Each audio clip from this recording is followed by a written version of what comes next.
Hello, Tchutchuco! Hello, Tchutchuca! Seja bem-vindo mais uma vez à aula do professor Rafael Marques. Vamos dar sequência a essa brincadeira aqui sobre a tal da genética mendeliana. A gente já fez uma introdução bacana aí sobre quem era o Mendel, como é que foi mais ou menos aí o seu experimento. Mas, gente, daqui para frente a gente não vai ter mais como fugir. A gente vai entrar de cabeça em como é que foi esse tal do experimento de Mendel e entender passo a passo como é que foi que esse camarada chegou a esses resultados, tá? Então vamos nessa, chega junto!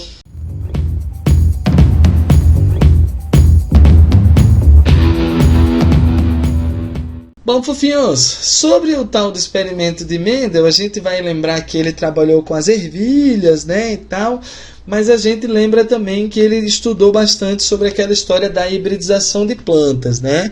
E existia um protocolo, sempre que você queria hibridizar uma planta, você queria cruzar uma linhagem com a outra, você tinha que seguir algumas etapas, né? Esses protocolos eles já eram definidos, não foi o Mendel que inventou isso, ele só seguiu a receita de bolo que já existia lá em relação a esse procedimento de hibridização, né? Então, como é que era feito esse processo, né? Em primeiro lugar, você tem a história da purificação, né? Purificação dos caracteres. Primeiro de tudo, moçada, para a gente entender essa etapa, é importante que a gente entenda o que é um caractere, né? Então, caractere, se a gente for dar uma definição para isso, a gente teria como sendo as variações naturais de uma mesma característica, né? Eu fiz um quadro aqui do lado, olha só que bacana, para a gente conseguir visualizar melhor como é que são esse lance dessas variações de uma mesma característica, né? Então aqui a gente listou algumas características que são observadas na ervilha, como a cor da semente, a textura da semente, a cor da base, a cor da flor, a altura da planta. E aqui alguns caracteres, que são o quê? As variações possíveis de determinadas características. Então se tem a característica cor da semente, podendo ter duas variações, cor amarela ou cor verde, esses são os dois caracteres possíveis. Textura da semente pode ser lisa ou rugosa, então dois caracteres possíveis. Cor da vagem pode ser amarela ou verde, mais dois caracteres possíveis. Cor da flor, roxa ou branca. A altura da planta, alta ou baixa. A alta gira em torno de 50 a 60 centímetros e a baixa já vai girar em torno aí de coisa de 20 a 30 centímetros, tá? Então eu acho que o conceito de caractere ficou tranquilinho para nós, né? Variações naturais de uma mesma característica. Agora, é importante que a gente entenda o conceito de caractere puro, né? E sobre o caractere puro, nós vamos comentar que eles são aqueles caracteres, né, que quando autofecundados, gera descendentes todos exatamente iguais a eles, tá? Ai, Rafa, não sei se eu consegui entender. Primeiro de tudo, ó, moçada, o que é esse lance de autofecundação, né? É muito importante esse termo aqui, ó. A gente vai usar muito, tá, moçada? Bom, autofecundação é um termo que a gente usa quando um organismo é fecundado com ele mesmo, né? E isso pode acontecer nas plantas de uma forma relativamente mais fácil do que nos animais, porque dificilmente você vê um animal apresentando os dois órgãos reprodutivos simultaneamente. E nas plantas, isso é possível de ser observado de forma mais rotineira, e inclusive nas ervilhas é o que a gente observa na flor da ervilha, a presença do órgão masculino e do órgão feminino, possibilitando, portanto, uma autofecundação, tá? E aí eu tenho uma imagem aqui embaixo mostrando um pouco mais sobre isso, né? Trazendo, por exemplo, você tem uma planta de características, sei lá, a ervilha amarela. Aí você fez autofecundação e todos os descendentes nasceram amarelos. Então, isso significa dizer que esse indivíduo aqui, moçada, tem caractere puro, né? Ele é amarelo puro. Por definição, amarelo puro. A mesma coisa acontece aqui, ó. Nesse caso, você tem um indivíduo de uma semente verde, por exemplo, você autofecunda esse camarada e todos os descendentes também apresentam a mesma característica. Então, como caractere puro é aquele que, quando autofecundado, gera descendentes todos iguais a eles, então a gente tem duas linhagens puras aqui na brincadeira, tá? Agora, a gente já sabe o que é um caractere, já sabe o que é um caractere puro, e só está faltando a gente descobrir o que é a purificação dos caracteres, né? A purificação do caractere, ela vai acontecer sempre que você tiver um caractere que não é puro. E um caractere que não é puro é um caractere híbrido, né? É conhecido dessa forma. Então, o caractere híbrido, ele seria aquele que, quando autofecundado, gera descendentes diferentes entre si, né? Então, existia uma situação de quando você pegava, por exemplo, uma planta de semente amarela, você realizava a autofecundação dessa planta, era possível nascer alguns descendentes amarelos, mas às vezes nascia também alguns descendentes verdes.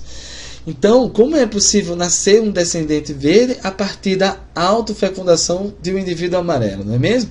Então a galera começou a tentar explicar isso aí e chegaram à conclusão que existia a possibilidade de alguns caracteres serem híbridos, serem misturados. E de alguma forma, quando você autofecundava, você tinha o surgimento de uma característica destoante. Então, para purificar esse caractere híbrido, para purificar esse caractere que não é puro, a gente teria duas etapas aqui, né, para essa purificação. Primeiro, eu faria a autofecundação dessa linhagem híbrida, e em seguida eu faria a exclusão dos fenótipos diferentes. Ou, por exemplo, se eu tenho uma planta amarela híbrida, eu faço autofecundação, você vai nascer alguns verdes. Então eu autofecundo, elimino os verdes, pego os amarelos, autofecundo, elimino os verdes, pego os amarelos, autofecundo, até que em algum momento você realizasse a autofecundação e todos os descendentes nascessem também com semente amarela, né? Isso o Mendel fez para a cor da semente, fez para a textura da semente, fez para a cor da vagem, né? Fez para todas as características que ele observou. Bom, para a gente conseguir entender melhor como é que funciona essa brincadeira, a gente montou, né, uma imagem aqui bem legalzinha, mostrando, olha só que legal, um indivíduo de semente amarela, você vai plantar essa semente, vai nascer uma plantinha, e aí esperar ela florescer, né? Ela chegou na sua idade reprodutiva. E aí quando ela floresce, você pode fazer a autofecundação e observar os descendentes. Nesse primeiro caso, a gente observou que todos os descendentes eram amarelos, que nem a planta original, né? Que nem a planta mãe, digamos. Então, como conclusão que a gente tira é que essa planta aqui, né, a planta mãe, vai ser considerada amarela pura, né? Uma segunda possibilidade, você pega, moçada, uma semente amarela, uma outra semente amarela, planta a semente, nasce uma plantinha, surge lá a florzinha, faz a autofecundação. O resultado da autofecundação, moçada, amarelo, amarelo, amarelo. Opa, fofinhos, nasceu um verde aí na jogada. E aí entra aquela pergunta que a gente fez há pouco tempo. Rafa, como é possível nascer um descendente verde a partir da autofecundação de um indivíduo de característica amarela? Então, eu não sei explicar exatamente como isso funciona nesse momento. A explicação que eu tenho na época é que essa planta aqui, ó, que foi originada de uma semente amarela, talvez não seja amarela puro. Talvez ela seja híbrida, né, moçada? E por ser híbrida, ela tem misturado aí na sua composição, nas profundezas do teu ser, alguma informaçãozinha, alguma característica que determina o verde. Por isso que você teve a obtenção de um descendente verde. Essa característica verde está presente na planta mãe originalmente, apesar da característica verde não se manifestar, mas ela acaba sendo observada nos descendentes, né? E aí, para purificar, o que eu faço? Eu vou eliminar o verde. Elimino o verde, faço a autofecundação, vai nascer uns amarelos, vai nascer uns verdes, elimina verde, vai nascer uns amarelos e uns verdes, elimina verde, faz isso várias vezes, e aquela linhagem que inicialmente era híbrida, várias linhagens depois você pode ter o surgimento, né, de uma linhagem totalmente pura, onde você vai autofecundar e o resultado vai ser esse aqui, ó, 100% dos descendentes iguais entre si. Outra coisa que a gente colocou, moçada, foi lá a semente verde, né? Você planta a semente verde, nasce uma plantinha, nasce a flor, você vai fazer a autofecundação na parada e o resultado, olha só que legal, todo mundo nasce verde. E aí, resultado disso é que a verde, né, a planta mãe original aqui, é verde pura. Tá? Uma parada interessante aqui para nós, moçada, é que o Mendel observou que o caractere verde ele era sempre puro, ele não existia uma versão híbrida na parada, né? Isso é inclusive uma observação que você podia até dar uma notada aí, ó, moçada. A semente verde é naturalmente pura e a semente amarela apresentava linhagens puras e linhagens híbridas. Isso é uma coisa que a gente vai pegar bastante aí daqui a pouquinho, tá?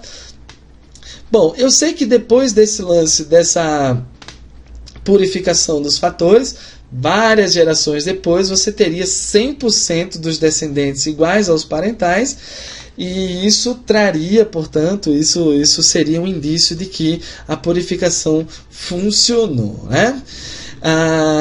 Depois que você criou, portanto, moçada, essas linhagens puras, um amarelo puro, um verde puro na brincadeira, a gente vai chamar essa geração de geração P. Geração P, conhecida como geração parental, é formada por plantas puras para determinado caractere. Então você tem, por exemplo, uma planta de semente amarela pura, uma planta verde de semente verde pura na brincadeira, né? Essa é a tal da geração P. Tá? Então, como a gente estava comentando, esse procedimento ele não foi feito só para a cor da semente, ele foi feito várias vezes aí na purificação de diversas características, como a cor da semente, a cor da vagem, a textura da semente, a textura lisa, a textura rugosa. Tá? Então, o Mendel teve muito trabalho nessa primeira fase, que é a fase de purificação dos caracteres. Valeu, moçada? Ainda existem mais duas fases, que é a fase de hibridização, né, e a fase de verificação da hibridização, mas que a gente vai ter que dar uma cortada aqui para colocar em aulas futuras. Falou, moçada? A gente vai ficando por aqui. Eu deixo para você um enorme abraço, um beijão e até a próxima. Falou!